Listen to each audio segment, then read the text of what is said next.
My name's Lila Gaylie. I own a restaurant called Lolita south of the Border Cantina in Vancouver's downtown West End. A couple blocks from the beach. It's a modern Mexican tiki-style cantina. And we make everything here from scratch, from local and organic ingredients. And today I am going to be making a arbol chili and spiced pecan dark chocolate gluten-free brownie. It is served with a homemade dark chocolate ganache and a local cherry coulis and vanilla ice cream.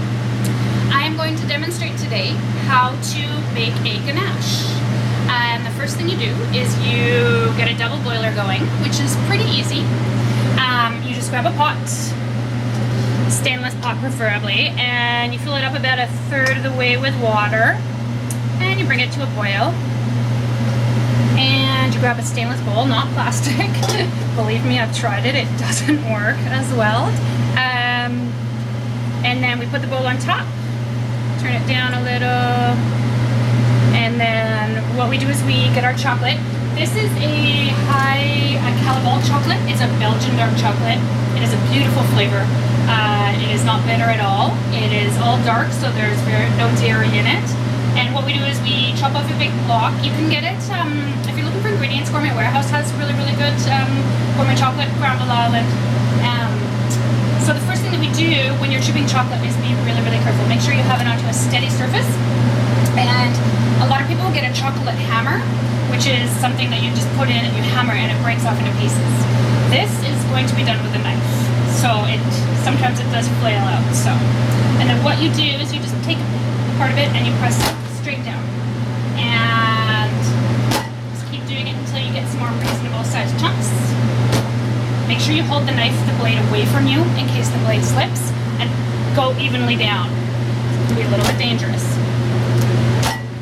And then just keep chipping until you get some smaller pieces.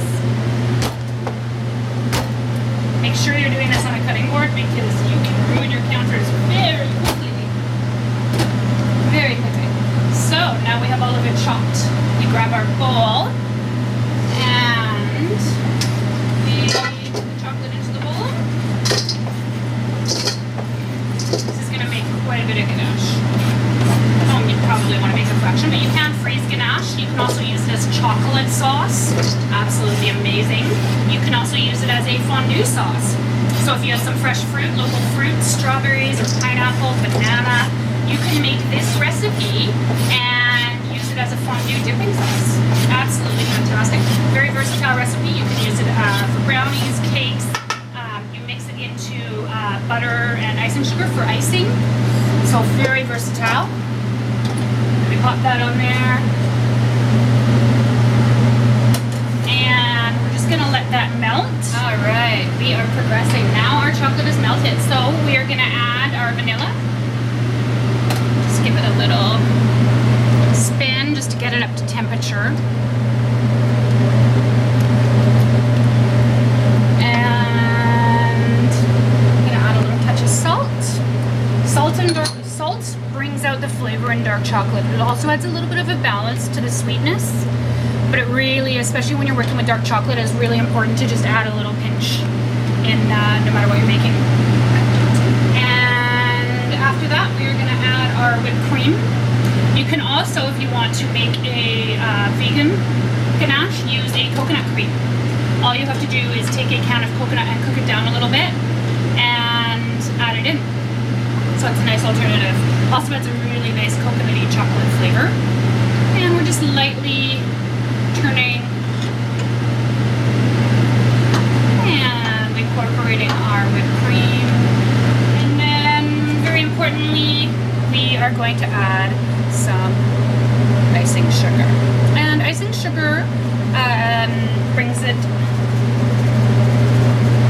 up to a consistency, so it's not quite as runny. It also adds a little bit of sweetness into the dish. And then we spin that up.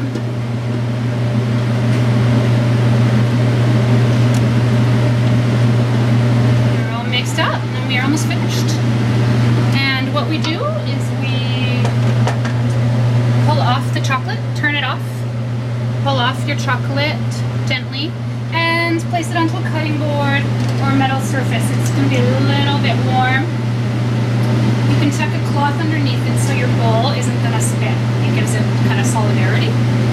And then what we want to do is we want to add our egg.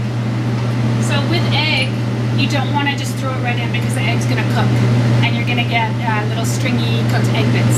What you want to do is just slightly take it and just incorporate a little bit of chocolate into it and whisk.